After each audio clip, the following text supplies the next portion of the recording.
po natin si Makata na nasa Ramon Magsaysay High School sa Espanya, Maynila. Makata, ano bang mga pangyayari dyan? Miss Cheryl, nako, eto nga po si Makata. Dito nga po sa iyong nabanggit na lugar sa Ramon Magsaysay High School sa Espanya na itinuturing pong ikatlo sa may pinakamalaking bilang ng rehistradong botante dito sa Kamaynilaan.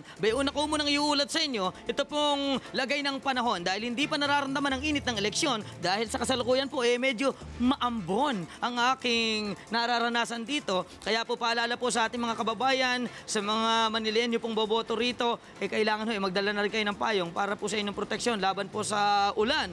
At nag-uumpisa na rin po na maghanda ang mga guro sa bawat presinto. 28 presinto po ang naririto kung saan po 24 na barangay ang boboto. At siyempre po, para naman sa ating mga minamahal na botante, nako, para ho sa amin kayo ang importante, huwag po kayong mag-alala sapagkat nakaantabay po rito ang News 5 Action Center at siyempre pa ang Rescue 5. Maaari po kayong magpatingin ng inyong blood pressure. Libre po yan para malaman natin. Alam nyo na, pabago-bago nga po ang panahon, kailangan, nakatutok po tayo sa inyong mga kalusugan.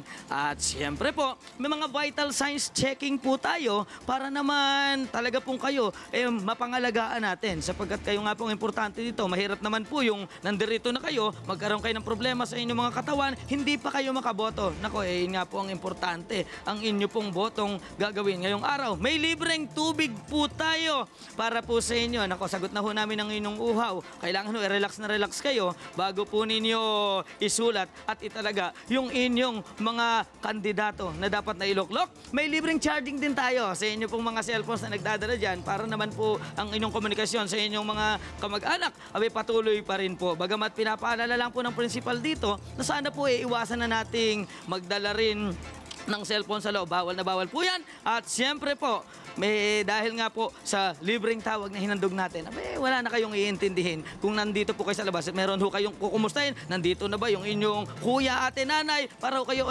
maging maayos ang inyong kalagayan dito. May libreng wheelchair din po tayo na assistance para naman po doon sa ating mga kapatid na nahihirapan ng maglakad, lalo na po sa mga senior citizens. At kung sa kayo po ay sinasama ng pakiramdam, kami na rin po ang bahala dyan.